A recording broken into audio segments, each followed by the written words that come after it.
Mothers of Revival, the women who prayed history into being. When people talk about spiritual revivals throughout history, the spotlight often shines on powerful preachers, famous theologians, and bold leaders whose names echo through church history.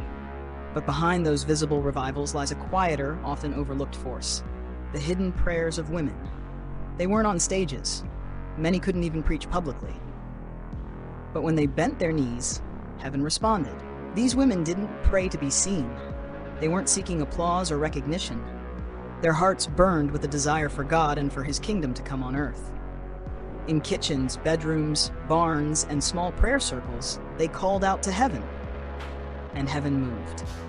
Their prayers held up entire revivals. Their tears watered the seeds of spiritual awakening. Without their faith, perseverance, and surrender, many of the spiritual movements we celebrate today may never have begun. The mother of Methodism, Susanna Wesley. Take Susanna Wesley, the mother of John and Charles Wesley. Her name is far less known than her sons, but her impact may be just as great. She gave birth to 19 children, lived through financial hardship, and ran a chaotic household. And yet, every day, she set aside 2 full hours to be alone with God. With no private room available, she would sit in the kitchen and pull her apron over her head, a signal to her children not to disturb her because she was spending time in prayer. Susanna didn't just pray. She taught her children the Bible, sang hymns with them, and built a spiritual culture within the home. It was in that atmosphere that her sons were shaped, men who would go on to lead one of the greatest revivals in Christian history. Her life teaches us that revival doesn't always begin in churches. Sometimes it begins around dinner tables, in the laps of mothers, in homes full of both chaos and prayer. Monica, a mother's intercession that changed the church. Then there's Monica, the mother of St. Augustine. Her son was rebellious, wild, and far from God. For years, she wept and prayed for him, believing that God could reach his heart. And he did. Augustine would go on to become one of the most influential Christian thinkers of all time. His books and sermons have shaped theology for over 1,000 years. But behind every word he wrote was a mother's tear-stained prayer journal. These women didn't need microphones. Their voices weren't broadcast to thousands, but they were heard in heaven, and that was enough to change the world. Phoebe Palmer and the holiness movement. Fast forward to the 1800s and another movement began to spread, the holiness movement. It called people to deeper sanctification, and many of its strongest voices were women. One of them was Phoebe Palmer. She believed that the presence and power of the Holy Spirit were not limited to pastors or elite believers, but available to everyone who surrendered fully to God. Every Tuesday, she opened her home for what became known as the Tuesday meetings for the promotion of holiness. Hundreds came to pray, confess sins, and seek the infilling of the Holy Spirit. Her life, writings, and meetings became catalysts for revival across denominations. Though she was rarely invited to the pulpit, her influence reached countless churches and souls. Catherine Booth, bold faith, powerful prayer. Across the ocean in England, Catherine Booth, co-founder of the Salvation Army, preached boldly and prayed even more fiercely. She saw poverty, injustice, and hopelessness in her city and believed God could transform it. While her husband William was often the public face, Catherine's faith and prayer life formed the backbone of the movement. She was called the Mother of the Army, not for her rank, but because of the spiritual authority she carried through her unwavering intercession. Amanda Berry Smith, from slavery to spirit-filled evangelism. Another powerful figure was Amanda Berry Smith. Born into slavery, she became a traveling evangelist whose prayers opened hearts and transformed lives.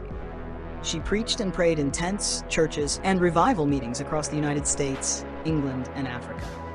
She believed deeply in the power of prayer and relied on God for every step of her journey. Amanda's story proves that no background, however painful or lowly, can limit the calling of a praying woman. The Moravian women sustained prayer for a century. In 1727, in Herrnhut, Germany, a small community of believers known as the Moravians began a 24-hour prayer watch. 24 men and 24 women each committed to 1-hour shifts. What started as a humble effort turned into a non-stop chain of intercession that lasted over 100 years. Women were not just participants, they were pillars. They prayed for missionaries, families, and nations. Many even became missionaries themselves, traveling to the Caribbean and West Africa. At a time when most of the Protestant church was sending few missionaries, the Moravians, empowered by these faithful women, sent more in 20 years than others did in 2 centuries. These weren't trained theologians. They were bakers, widows, young girls, yet they believed their prayers could reach across oceans and change the world. And they did. Prayers in the darkest times, World War II. During World War II, darkness seemed to swallow hope, but even in prison camps, prayer did not stop. Corrie ten Boom, a watchmaker from the Netherlands, helped hide Jews from the Nazis. She was caught and imprisoned in Ravensbrück concentration camp. There, in the middle of filth and despair, she led secret prayer meetings and Bible studies. God answered their prayers in miraculous ways. Guards avoided their barracks due to a flea infestation, giving the women freedom to worship and pray. In war-torn China, Gladys Aylward prayed through gunfire and famine as she rescued orphans and preached the gospel. In communist Romania, Sabina Wurmbrand prayed and fasted for her husband Richard, who was jailed for his faith, while she helped lead the underground church. Their lives declared a truth we often forget. No prison can silence a praying heart. The hidden ones, prayers that history forgets, but heaven remembers. Most of the world's most powerful prayers were never recorded in history books. They were whispered at dawn by grandmothers, cried through the night by mothers, and offered in quiet rooms by daughters. They wept for missionaries, pastors, lost children, and broken cities. And God listened. During the Welsh revival, young Florrie Evans stood in a prayer meeting and simply said, "I love Jesus with all my heart." That pure, simple declaration ignited weeping in the room and helped spark one of the most powerful revivals in Europe. In the Azusa Street revival in Los Angeles, Lucy Farrow, an African-American missionary, laid hands on people and prayed for them to receive the Holy Spirit. Though history often overlooks her, William Seymour, the leader of the movement, called her a spiritual mother. In South Korea, where revival exploded in the 20th century, it was not just preachers, but mothers and grandmothers rising at dawn, gathering in churches, and praying fervently. Their prayers built the spiritual foundation of a whole nation. A legacy for our generation. These women didn't wait for microphones. They didn't chase stages. They simply believed that God hears when his people pray. And they lived as though their prayers could shift the world. Because they did. To this day, the impact of their hidden prayers continues to ripple through time. Their names may not be famous on earth, but in heaven, they are written in gold. God called them intercessors, mothers of revival, spiritual warriors, and their lives speak to us now. They whisper truth to every woman who feels unseen, unheard, or unqualified. They remind us that the most powerful place is often the most secret one, the place of prayer. You don't need a platform to change history. You just need a heart fully surrendered to God and the faith to believe that heaven is listening.